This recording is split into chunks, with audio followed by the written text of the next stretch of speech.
the big companies in Montreal, the Hudson's Bay Company, the Bank of Montreal, Canadian Pacific.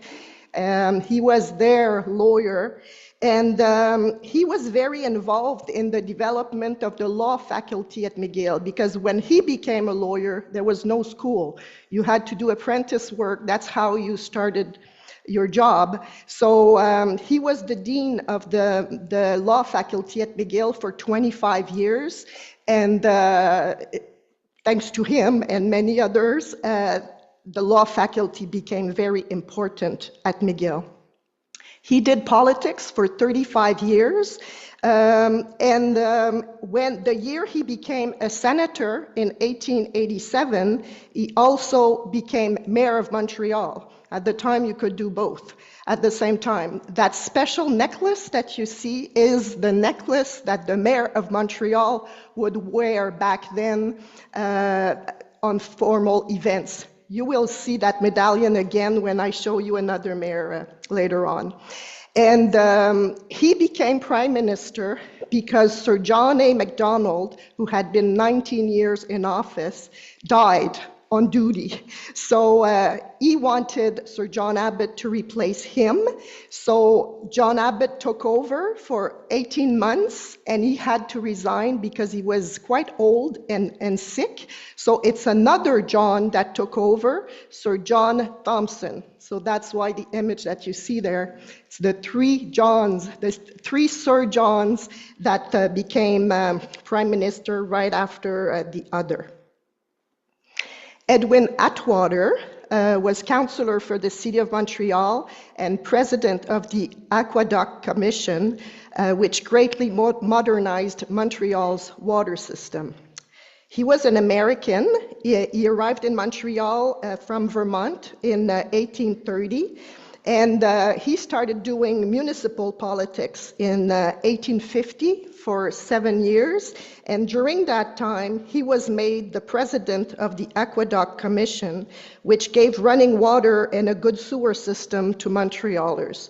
So in 1856, the first pumping station was built not far from here, and it's now called the Atwater Treatment Plant. And to thank him for everything he did for the city, this street was named Atwater in memory of him. That was 3 years before he died, so in 1871. And because of the name of the street, you have, of course, the Atwater Market that was started in 1933, the Atwater Metro Station, and the Atwater Library. It was called the Mechanics Institute at first, but it moved a few times, and it finally came here on Atwater. And a few years after it was established on Atwater, it changed its name. So it was no longer the Mechanics Institute. It was then called the Atwater Library. Honoré Beaugrand was mayor of Montreal, so you see that big necklace again. Apparently the last one who wore that was Jean Drapeau. Afterwards, they said, that's enough, we're not showing this anymore. So he was mayor of Montreal during difficult years. There was a smallpox epidemic when he started, and he had to promote vaccination, and people were afraid of it. So there were riots. It was very difficult. But that was only 2 years of his life because he was a busy man. He traveled a lot. He was a prolific writer, a great traveler, and he wrote in newspapers. Everywhere he went, he would work. So he was a journalist in New Orleans, in France, in Mexico, and he opened a newspaper here in Montreal. It was in 1879. It was called La Patrie, and he managed it for many, many years. And that newspaper was a popular newspaper in Quebec until 1978. So here you have copies of some of the books that he published. So all the travels that he did, he used to write accounts of his travels in his newspaper, and after a few years they would combine that into books. So all the trips he did were made into books. And he's the one who made a very famous French-Canadian legend popular, La Chasse-Galerie. So it's thanks to Honoré Beaugrand that we have a good story of what La Chasse-Galerie really was. Joe Beef, his tavern was very well known in the port of Montreal. In addition to serving a very diverse clientele, he also made sure to feed and house the homeless.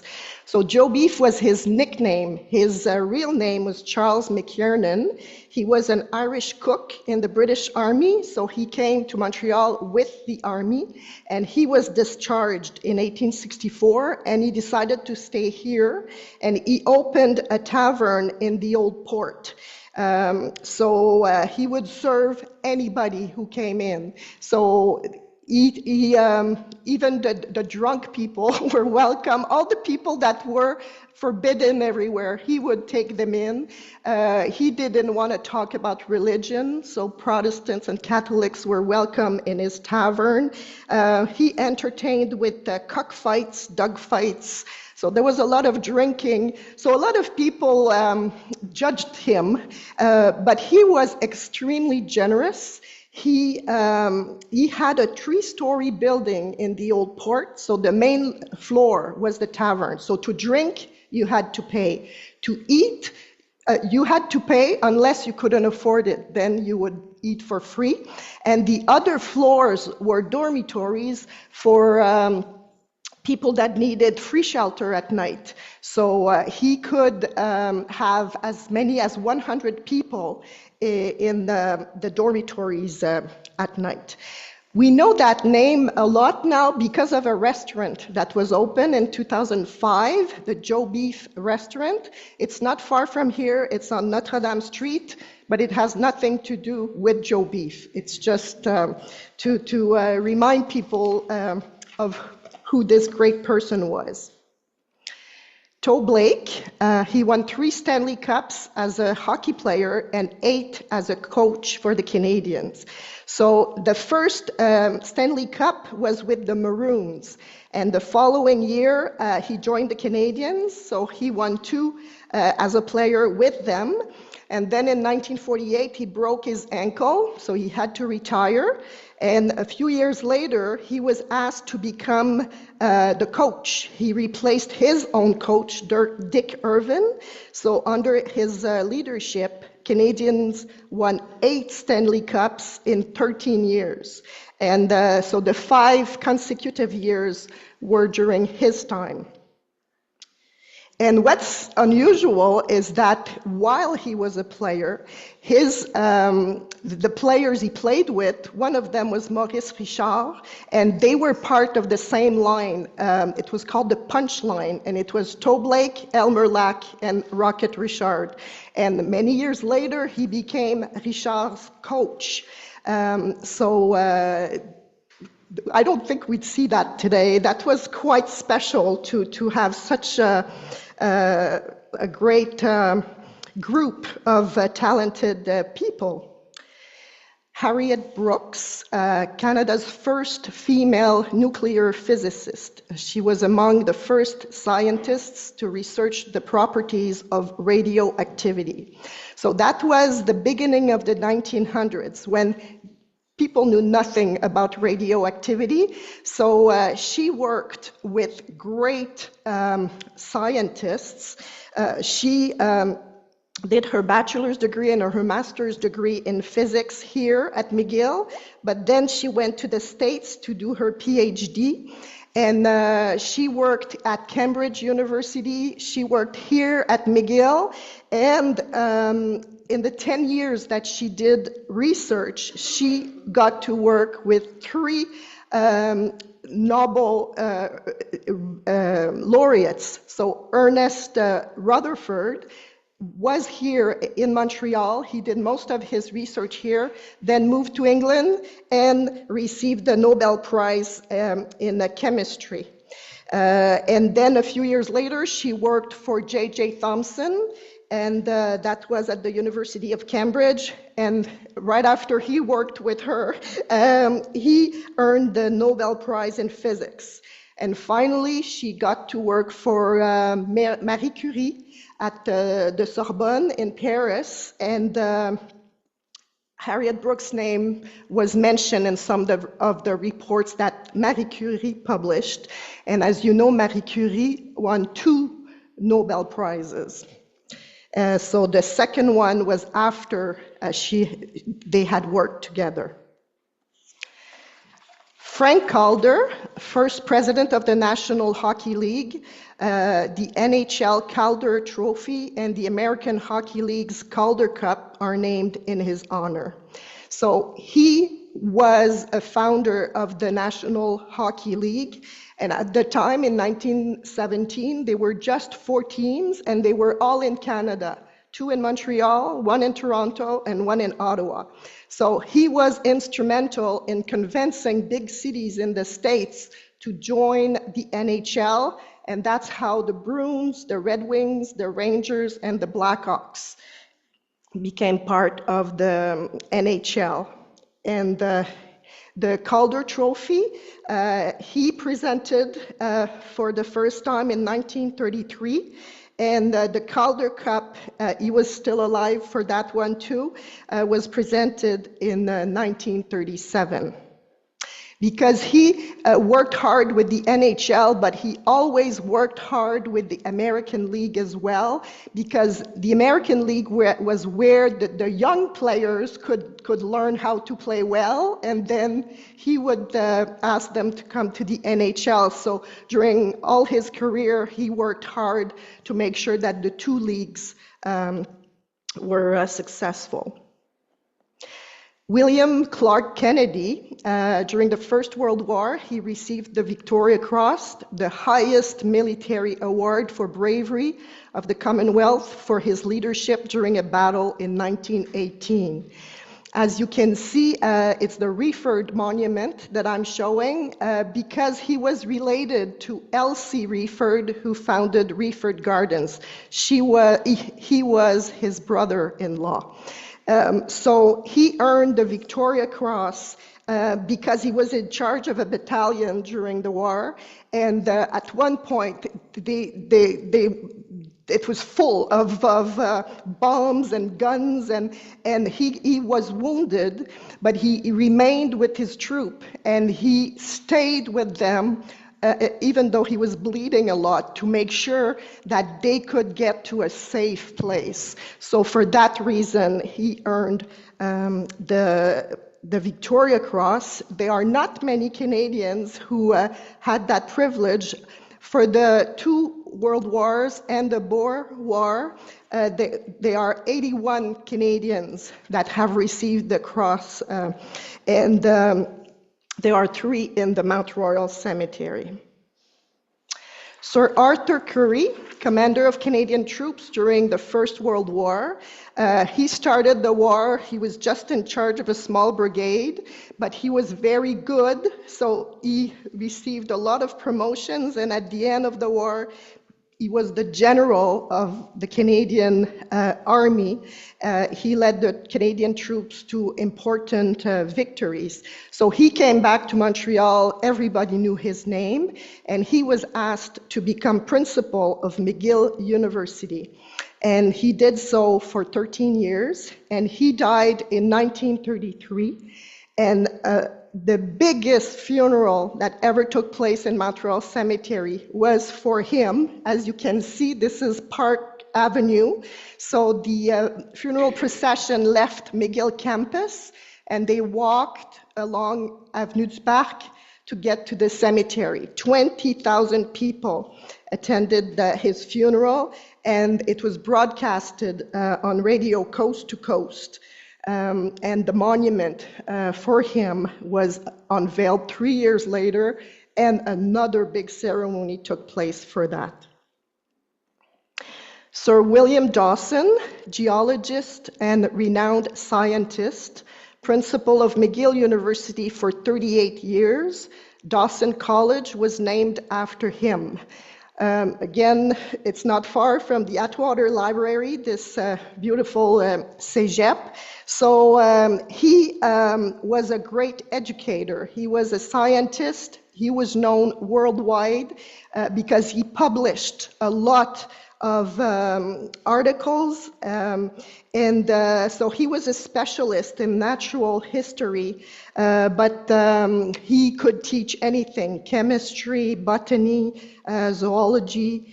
And at one point he was asked to move to Montreal. He was from Nova Scotia.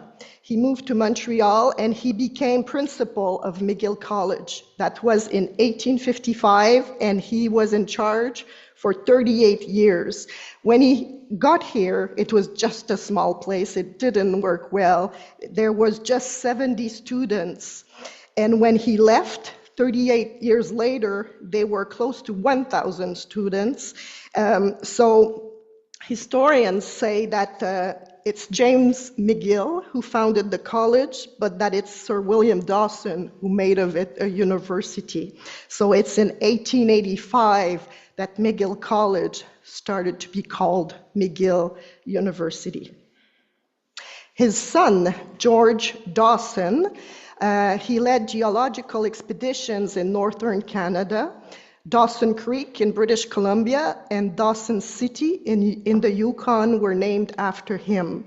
So he was a geologist like his father. He was in charge of the International Boundary Commission when the 49th parallel became the border between Canada and the United States. And he worked for the Geological Survey of Canada for many years. So his job was to do detailed reports on geology, on mineral resources, on climate. He did that job before the train crossed the West and before settlement too. So that information that he gathered was very useful. And he's the first one who noticed gold in Yukon. So the Klondike Rush was thanks to him because he was the first one to see that. And he was a very brave man because at the age of 11, he contracted tuberculosis of the spine, which some people call Pott's disease. And for that reason, his growth stopped. So all his life, he was less than 5 feet tall. He had a hunchback, and he had recurring headaches all the time. But even then, he was able to do all those expeditions out west. Dr. Ali Vibert Douglas, she was an astronomer and first Canadian woman to become an astrophysicist. A complex crater on Venus and an asteroid are named in her honor. So she began her studies at McGill. She did a bachelor's degree in mathematics and physics, and then the war happened, so she went overseas and she was hired in the British War Office as a statistician, and she was excellent at her job. She had the highest salary of the whole department. She was very useful. She received many awards at the end of the First War for the great work that she did. And when she came back here, she continued at McGill. She did her master's degree in physics, and then she went to the University of Cambridge to train with a famous astronomer. And she came back to McGill to do her PhD in astrophysics, and then worked here for many years as a professor. And at one point, she decided to move to Kingston, where she became a professor there at Queen's. And at the same time, she was the Dean of Women. So she was in charge of making sure that women would be admitted in the medical faculty, in the engineering faculty. She was very, very good at helping them. And throughout her life, she published a lot of articles. She was part of many astronomy associations. So for that reason, She has become an inspiration for a lot of new scientists. So this poster was made for her so young students would learn who she was and what she did. Marcellus Hudson was the inventor of peanut butter, which was patented in 1884. So he was a pharmacist, and he made lotions and ointments. And at one point, he wanted to invent something so the people that couldn't feed themselves because they had no teeth or they were too sick, he started heating peanuts, and he was able to make that paste. And it was very tasty, so it became very popular. So he received a US patent for it. He called it peanut candy because he opened a factory that would make chocolates and candies with peanut paste in it. And then he stopped. And then it's an American, Mr. Kellogg, who did all those cereals. He started offering for people who wanted to put something on their bread in the morning, nut butter. And it's in 1897 that the term peanut butter started to be used. And we have here in Montreal the place where they make the Kraft peanut butter. It's in town of Mount Royal, and it's since the 1960s that the mascots, Smoothie and Crunchy, are on the containers. And I don't know if you've noticed, but we used to have the Squirrel brand and the Skippy brand in the grocery stores, and they're no longer there. They were discontinued in Canada because the Kraft peanut butter sold better. So if you go to the States, if you go to Europe, you can't buy the Kraft peanut butter. It's only available in Canada. Marcelle Ferron, a painter and stained glass artist, she created numerous major works, including the glass entrance of the Champ de Mars metro. So she started as a painter in the 1950s. Her mentor was Paul-Émile Bordua, and she went to Paris in the 1950s, like many other artists. She became famous there, came back 10 years later, and started to do stained glass. And it's in the 1960s that she did the Champ de Mars metro entrance, and a few years later, she did the Vendôme metro as well. Joseph Finney was a Titanic victim. He was a merchant from Liverpool. His body was recovered and he was buried on May 10th. So after the tragedy, it took 8 days before boats would go on the site to find victims, and it's only the ones that had lifeboats on that were found.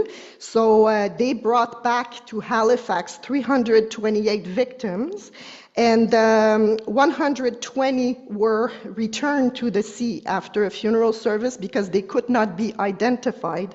So 200 victims were brought back to Halifax.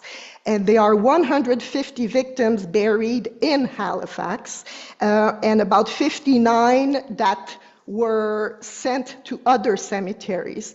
And at Mount Royal Cemetery, we have 2 victims that were found and brought to be buried. So Joseph Finney was one of them. He was a merchant from England. He never lived in Montreal. He was second class. His body was recovered by a boat called Myriam, and he was buried almost a month after the tragedy. Sir Alexander Galt, a father of Confederation, he participated in the conferences that led to the creation of the Dominion of Canada in 1867. You have a drawing of all those men that were at the table. And there's a red plaque on his monument, which was installed by the Government of Canada because he is a father of Confederation.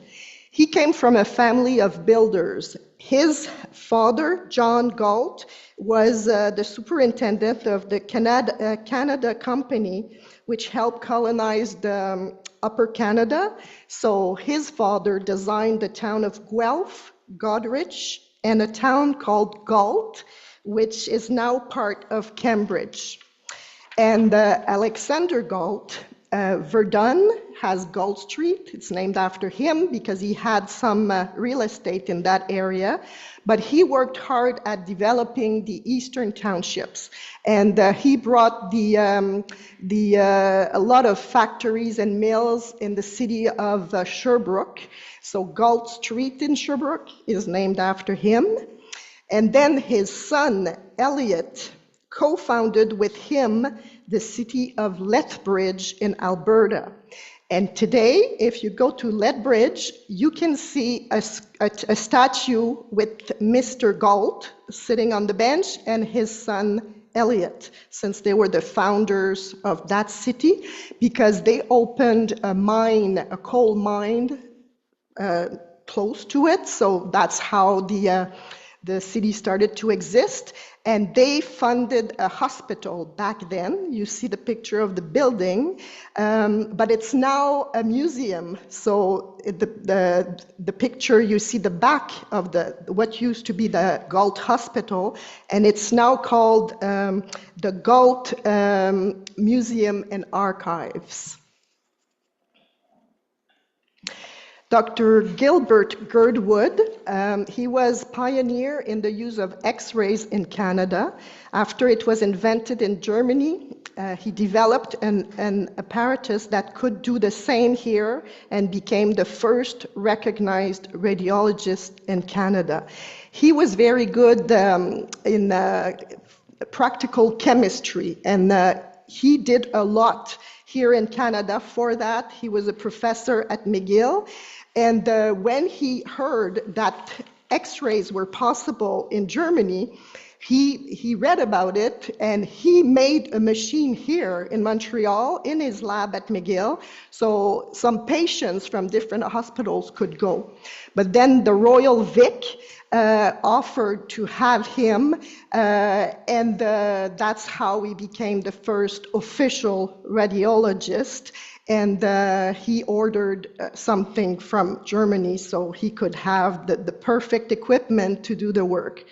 And it's very interesting to read about X-rays, because that German professor that invented that, it's a fluke. He was working with lights, and all of a sudden he took a picture of a book and he could see through. He could see a key in the book. So afterwards he continued his test, and his hand was in the way, it was in the picture, and he could see his bones. So that's how it started. Really, it's just a fluke. And he called it X-rays because in mathematics, when you don't know about something, you put an X. So he was not really sure how it had happened. So that's where the name comes from. Charles Grant, that doesn't ring a bell, but if I say Charles Lemoine, then maybe you have heard that name before. So Charles Lemoine received the title of Baron from the King of France in 1700. Charles Grant, his descendants, succeeded to the title to become the 7th Baron de Longueuil. So we have a monument in the cemetery that mentions that fact. As you can see, 7th Baron de Longueuil. And Charles Lemoine, he owned a lot of land here in the Montreal area. He owned Longueuil, he owned La Prairie, Varennes, Châteauguay, Boisbriand, Senneville. And he had 12 sons. So each of them have the name of one parcel that he owned. So you have Charles Lemoine d'Iberville, Charles Lemoine de Bienville, and If you go to New Orleans, the picture on the right is the founder of New Orleans, and his name is Jean-Baptiste Lemoine de Bienville. So again, a direct descendant of Charles Lemoine. And if you go to Old Montreal, right in front of the Notre Dame Basilica, you have a big statue for de Maisonneuve, and they are 4 people on the base, and one of them is Charles Lemoine, because the first parcels of land that he received were from de Maisonneuve himself. Charles Melville Hayes, another Titanic victim. So in that family lot, there are 4 people that were on the Titanic. The 2 men perished, and the 2 women survived, lived their life in Montreal, and were then buried in the cemetery. He was a VIP guest on the Titanic because he was the president of the Grand Trunk Railway.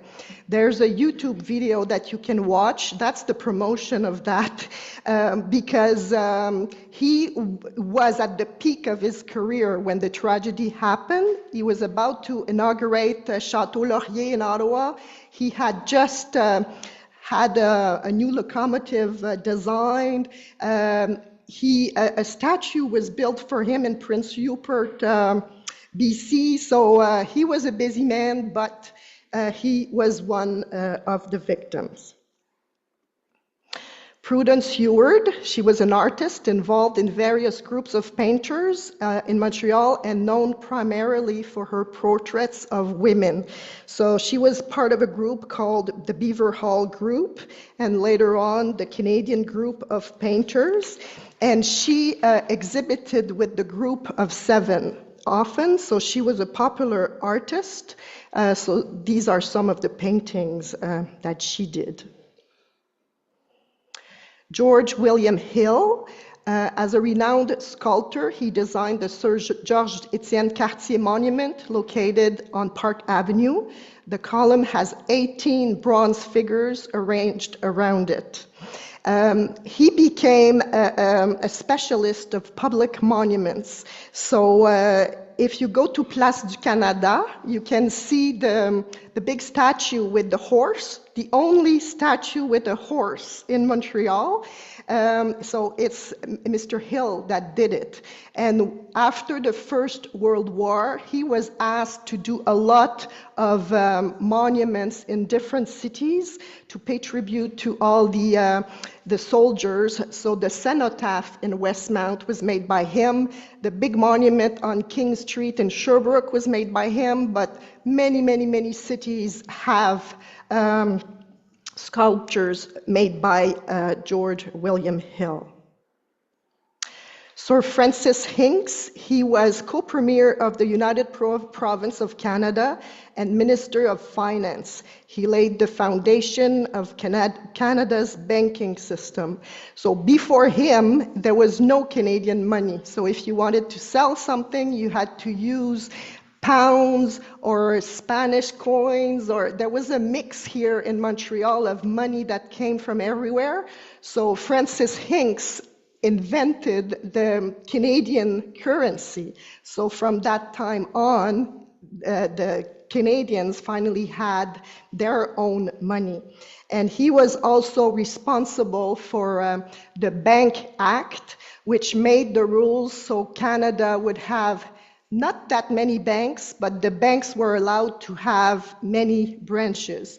And this is a plaque in Renfrew, where he was an MP, that summarizes his long career. He was governor of Barbados, of British Guiana. He did a lot of things. He had a very long political career. George Hudson, he was a double gold medalist in swimming at the 1912 Olympics in Stockholm, Sweden.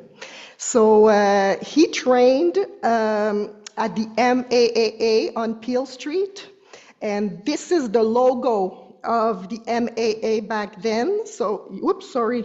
So you see it, you see it on his bathing suit. And he did good to have the 2 gold medals, and he set 2 world records that stood until 1924.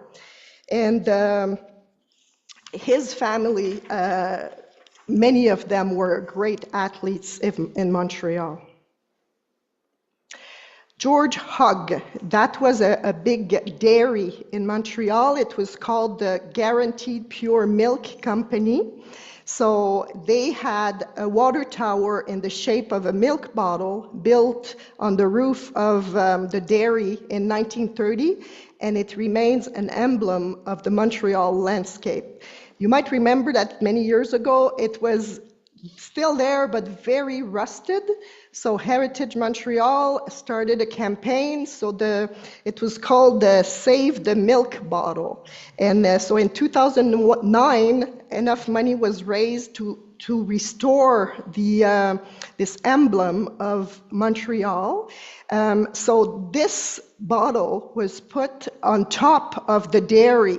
So the Guaranteed Pure Milk Company moved often, and in the 1930s, it started pasteurizing the milk, so they needed a big place. So they started that on Lucien Lallier, which was called, close to René Lévesque Boulevard. So it stopped being used, that water tank, in the 1970s, but they left it there. And I've put there an advertisement, which is quite interesting. It says, "Scarlatina and typhoid cannot be spread by means of our milk." So back then, when there were a lot of people dying very young in Montreal, milk was often a problem and bad water was another problem. So they needed to promote the fact that their milk was good, and that's probably where the name of the company comes from too, the Guaranteed Pure Milk. So people wouldn't be afraid to drink their milk. Edwin Holgate, he was a painter at the same time as Prudence Heward, so a landscape and portrait painter. That is an auto-portrait of him that you see there. He offered a good balance between a traditional approach and a modern style. He was asked to become the 8th member of the group of 7.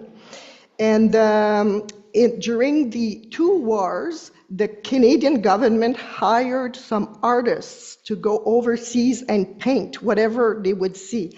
So Edwin Holgate went overseas during the Second World War, and this is one of the paintings that he did while he was there.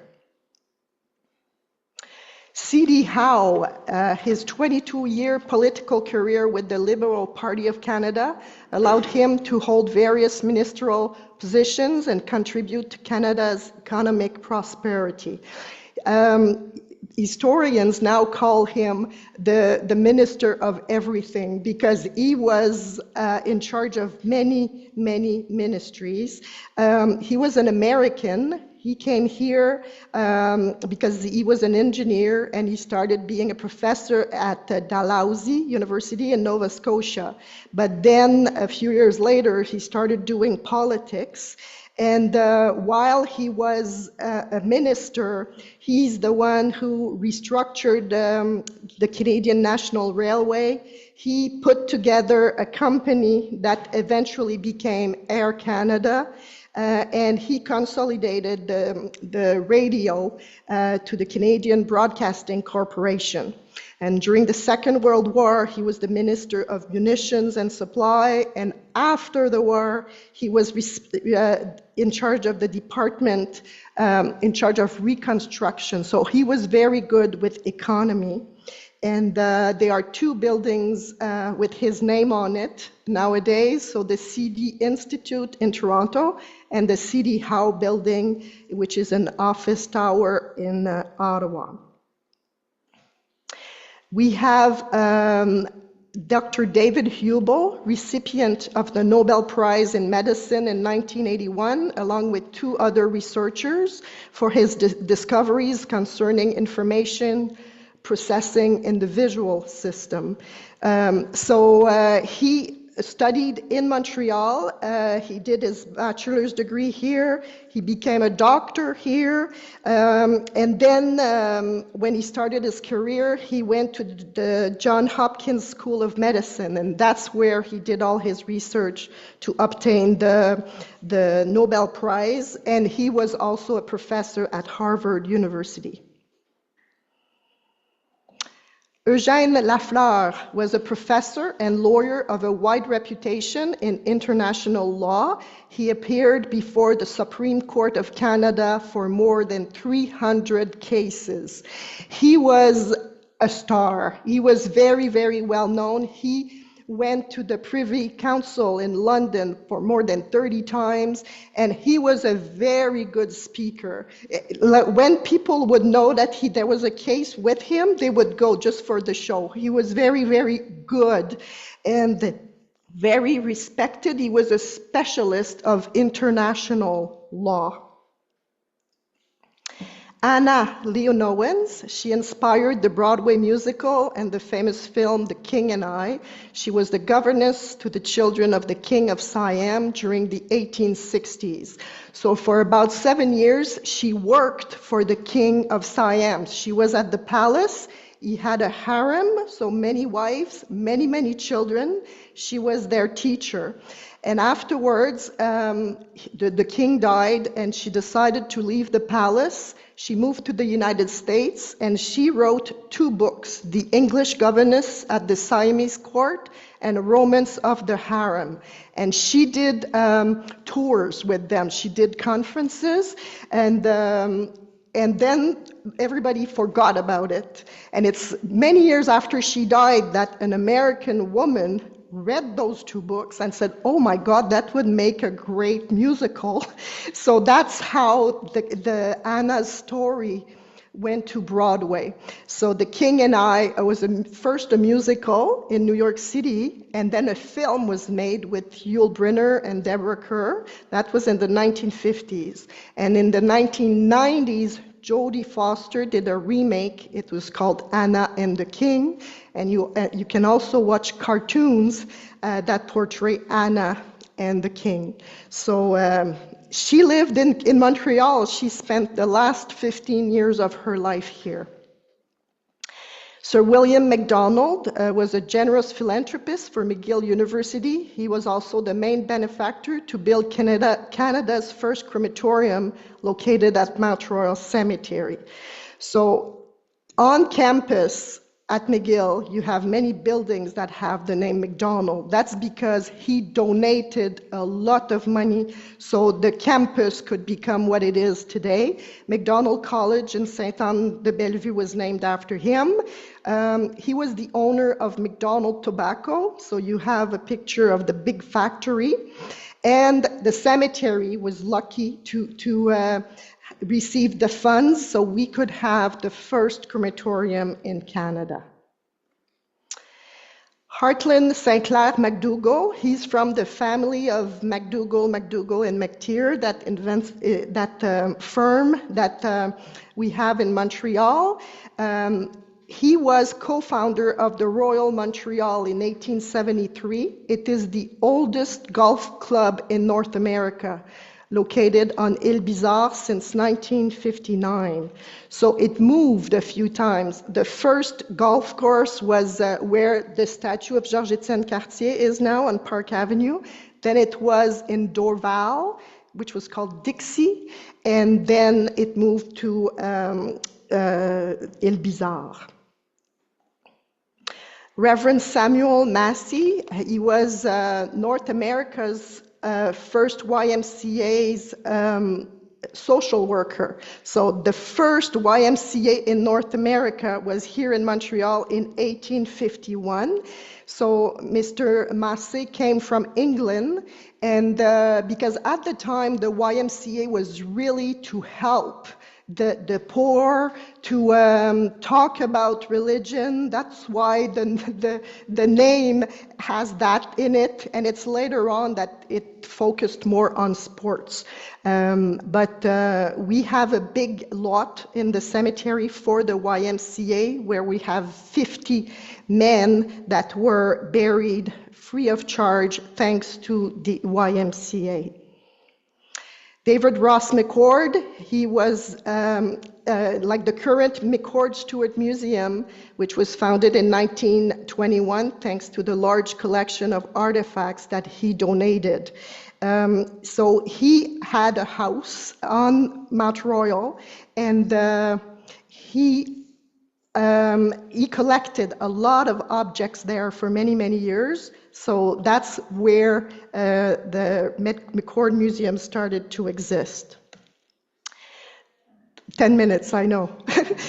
Dr. Duncan McEachran, a pioneer of veterinary medicine in Canada, he's considered the father of veterinarians. He opened the first vet school in Montreal, and he was in charge of so many things that help like he was the first one to have a quarantine station, so diseases wouldn't be spread. He was a very important Montrealer, and he developed ranches out west. Peter McGill, for 26 years, he was president of the Bank of Montreal, the oldest bank in Canada, and he was also mayor of Montreal. So this beautiful building that we still have was the head office when he was the president of the bank. John Molson, you all know that name. He founded the Molson Brewery in 1786 and was involved in many projects like the first steamboat, the first theater, and the first railroad in Canada. So there's a stamp for him, and you see all his accomplishments on the stamp. Howie Moranz, he was the winner of 3 Stanley Cups with the Montreal Canadiens. His impressive funeral took place at the Montreal Forum. 15,000 people attended his funeral, 10,000 inside, and a lot of people outside. And he died young, and he died because of an injury that he had during a game. And in 2009, when it was the anniversary of the Canadiens, they put 4 statues for the greatest players, and Howie Moranz was one of them. William Nutman, you might be familiar with all the great photographs that he made over his long career. He was really a pioneer of photography because he was able to do so in the 1800s. So all those great pictures from the Square Mile are from him. Alexander Ogilvy, he was the first person cremated at our crematorium, and he came from a family that had a lot of flour mills throughout Canada. So that name was very important for the flour industry. John Redpath, founder of the first sugar refinery in Canada. The red logo is inspired by his own signature, and it is the oldest Canadian food trademark. So Redpath Sugar was along the Lachine Canal. It was a huge plant, and it still exists in Canada. It's now in Toronto. Mordecai Richler, author, novelist, and scriptwriter who depicted Jewish life in Montreal. Many of his books were adapted into films. So the bench that we have at the cemetery, if you're standing beside it, you see all of Eastern Montreal, and you see Saint-Urbain Street very well. So he's buried in a very good location. Sir Thomas Roddick, he gave its name to the Roddick Gates. And we have a replica of those gates at the cemetery. So his monument is a miniature gate. And those gates were built by his wife, Amy Redpath, who was the granddaughter of John Redpath. Art Ross, first manager and coach for the Boston Bruins for 17 seasons. they won 3 Stanley Cups while he was in charge, and we still have the Art Ross Trophy in memory of him. Jacob Schick, inventor of the dry electric shaver, patented in the United States in 1930. And so he didn't want to use water or soap, so he came up with an idea where you wouldn't need that anymore. And as you know, Schick razors, the brand still exists. Francis Scrimger, he was another Victoria Cross recipient during the First World War. He was a doctor. He worked extremely hard for almost 5 years, because even after the war, he had to stay there for the veterans that were still there. Reverend William Squire, our first person buried in the cemetery in October 19th, 1852. So 200,000 burials since his burial. Henry Toucher, landscape architect, who designed the Montreal Botanical Garden in the 1930s and oversaw its development until his retirement in 1962. So there were 2 men that created the garden. He had the ideas, and brother Marie-Victorin had the dream. So they made a great team, and that's why we have that beautiful garden in Montreal. David Thompson, during the fur trade era, he proved to be a brilliant explorer and map maker. A statue commemorates him and his wife Charlotte in British Columbia. So he explored more than 90,000 kilometers, and she was with him for a good part of the trips. They had 13 children, and he's very, very important for the history of Canada. Ernest Wilson, his botanical expeditions brought more than 1,000 Asian plants into Western horticulture, such as the kiwi plant and the regal lily, many kinds of cherry trees, magnolia trees. A lot of plants that we have today are because of all the trips that he made to foreign countries. And he wrote many books. He worked for the Arnold Arboretum at Harvard. So all his collection of things are all kept at Harvard now. And that's my last one. John Francis Young, he was also a Victoria Cross recipient, a stretcher bearer during the First World War. We have 3,000 veterans buried in the cemetery, so that is one of them. So that's it. I made it.